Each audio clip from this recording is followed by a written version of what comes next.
You all have your cell phones with you. Some of you are using it right now. And you see all these beautiful lights, sound system, projecting on the screen.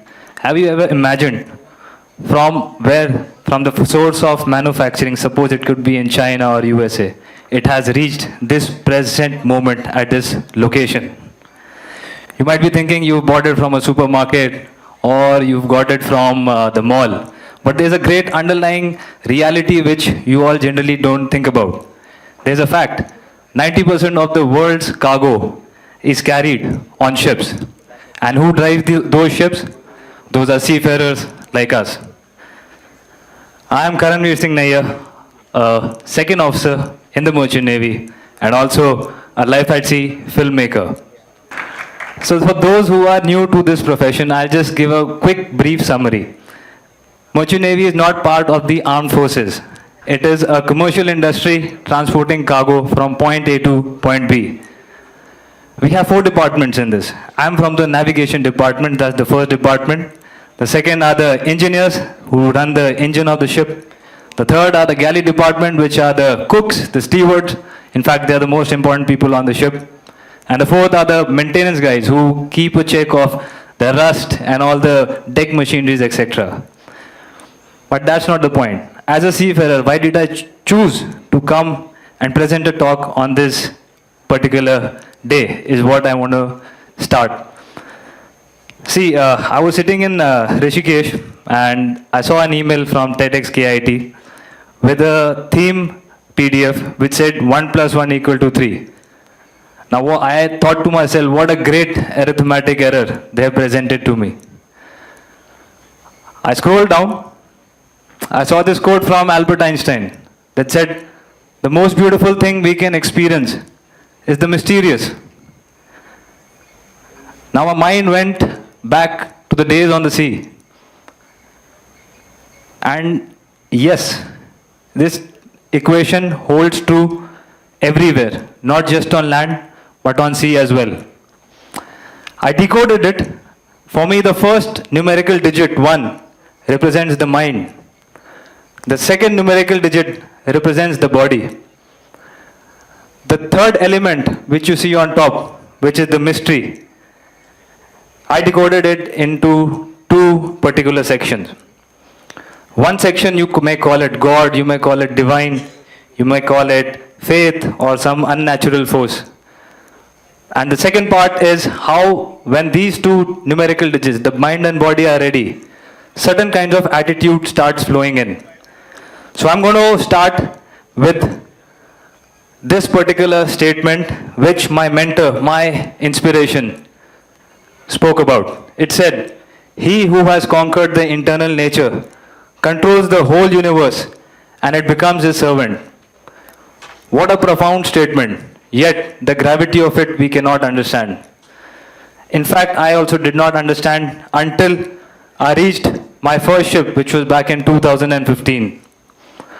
You see this blue ship over here on the left side, that is me on the bottom left, and a huge ship size of 3 football fields.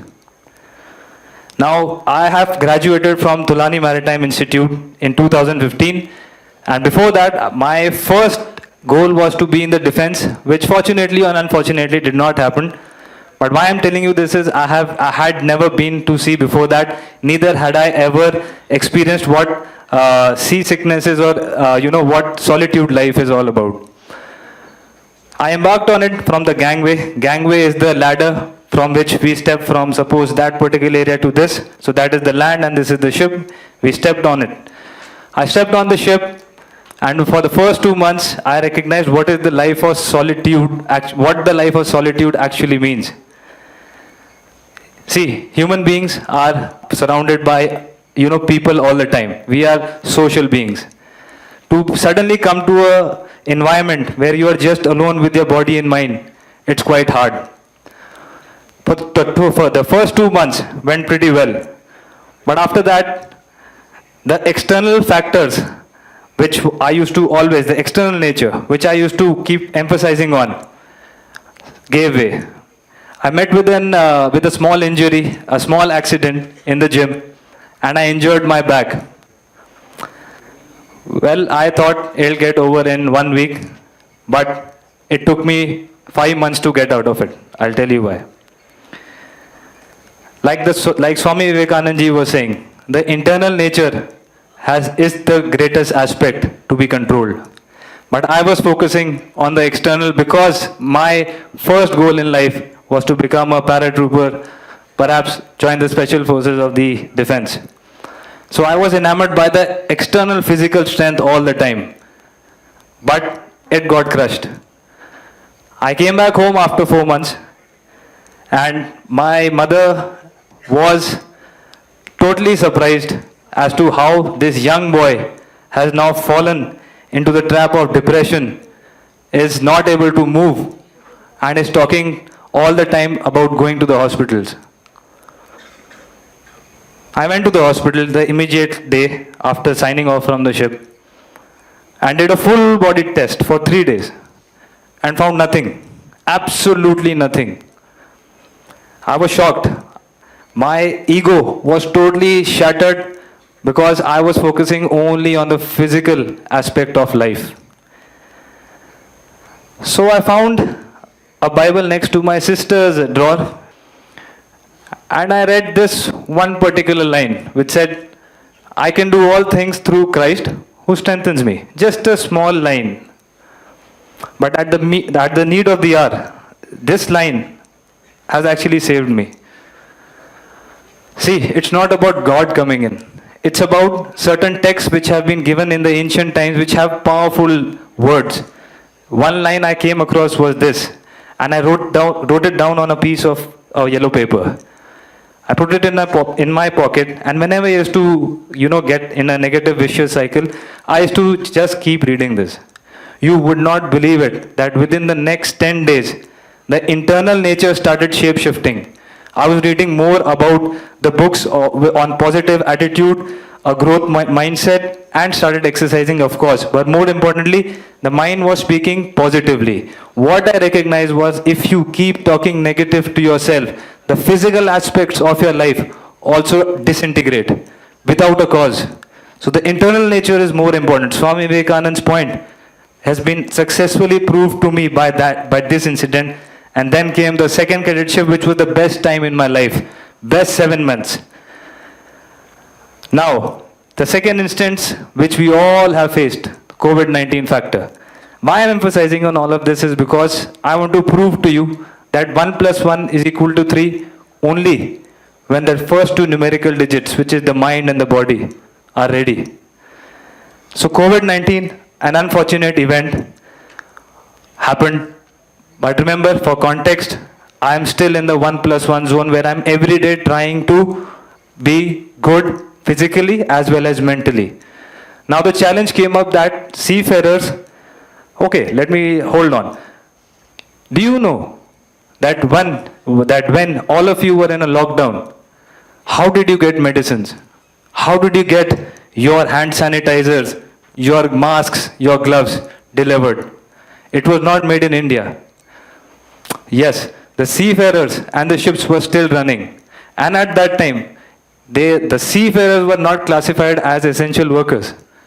And this was the most disheartening thing which I ever witnessed at that time. So I took up an initiative, and nature itself forced me to start the journey of documenting stuff of life at sea. I don't call myself an influencer or content creator, nothing. I just had a point which I had to prove. So I picked up a camera which was gifted to me, and I just started shooting myself. For context, I am a very introvert person. I am a shy guy. I don't like to speak in public. In fact, this itself is a challenge for me, which I am trying to do. And then started the content creation journey. So, why 1 plus 1 equal to 3 here? Because the mind and body were ready. The external factor was COVID, which boosted into a successful, what you see right now, a successful thing of me standing here and presenting something to you. Now I'll relate it to the realities of life at sea, which I'm pretty sure nobody has heard of. Can you imagine there are no doctors on the ship? And we carry limited food supplies. Now imagine, some of you right now, just imagine, you cut your leg and you don't have an ambulance here and all hospitals are shut. How much in a state of panic will you get? Similar thing we face every day out at sea, especially on cargo ships. And limited food supply, I see over here that we are, by grace of the divine, we are getting 3 meals a day. Sometimes when you're on a ship, if the ship has stopped because some problem, we only have food supplies which we had carried for 25 days suppose, and now it is extended to 40 days. The food supply cuts down. What it taught me was that the third factor here is something called gratitude. Gratitude. You should be thankful every day over here that you have at least one meal to eat, or you have the facility to go to a doctor immediately. So this imbibed in me very greatly through these two realities. The next reality, this photo over here, which you see right now, is from a storm, from a surprise storm which we encountered last year. We were going from Singapore to China, a 10-day voyage. We had all the weather maps ready, we had all the weather forecast ready, everything was in place, and there was no sign of an evident storm.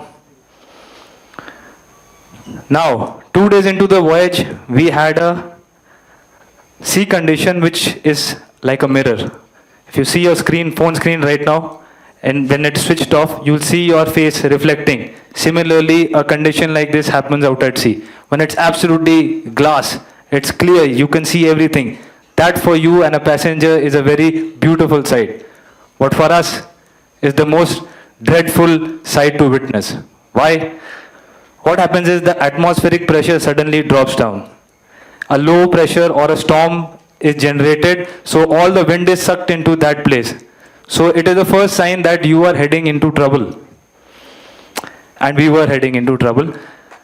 The captain and I, we both figured out from the barometer which is on the ship that we are heading into a deadly situation, and we consulted the satellite systems and the weather forecast, and we found out, yes, there is a storm which is developing.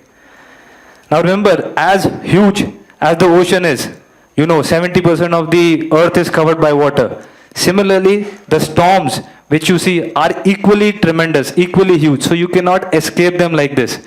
Either you stop or you try to wave around from the safer side. So we did go from the safer side, but yet we encountered this particular event where the wave height reached almost 7 or 8 meters.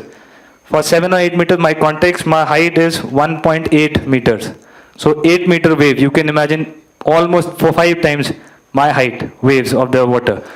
Anyway, what it taught me was that respect nature, because when it shows you the power, even the greatest machineries, the biggest ships, are tossed like dolls.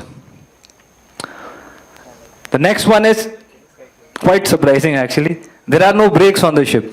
No brakes, no braking like you have on the car, the pedal, like airplane has a reverse thrust. Here we don't have, we cannot use reverse propulsion also. So what it teaches us? Adaptability.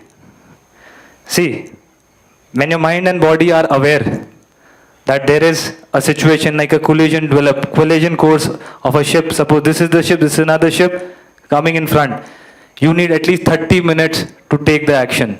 Because the momentum of a 200,000 ton ship is too hard to break. You cannot break it like a car or an aeroplane. So, if your body and mind are not aware enough, the adaptability won't come in. You will run into danger, collide, and cause millions of dollars of cargo damage, environmental damage, and loss of life.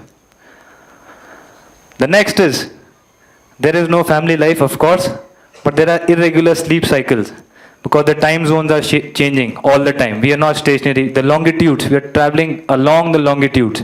They keep changing. So your mind is tired. Your body is tired because of the rolling and the pitching of the ship all the time. Seasickness. What it taught me? That be kind to yourself because you are your only best friend over there. Nobody is coming to help you. And if you are too harsh on yourself, you will break down. The last one, emergencies. Just for an example, suppose there's fire in this auditorium right now, and you are sleeping, like maybe some of you are, and you wake up suddenly, and you will go into a state of panic or fear. You will be like a vegetable engulfed in smoke, and perhaps you will lose your life. But we cannot do that. So there is something known as positive fear. Positive fear is that yes, you are alert, you know that you will not step into the smoke, but yes, you have to take a decision to find an emergency escape from here. Could be perhaps that door or perhaps the underground door from their side, that side. Positive fear. Don't get into the false idea that fear is bad. Fear is good, but the positive fear, not the negative one that you want to jump in the fire to be a hero. That doesn't work in real life. So, final 4 principles all go hand in hand. I will not take much of your time. Trust, honesty, discipline, courage. I've written it 1, 2, 3, 4. Actually, there is no 1, 2, 3, 4 in it. It is all in conjunction with each other. Why I say it? Because if a captain loses trust in you, the whole teamwork collapses.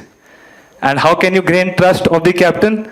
By being honest to him that you really are not able to deal with the situation. Or the discipline, which is the most important, like I said, 1 + 1 requires discipline of both the body and the mind.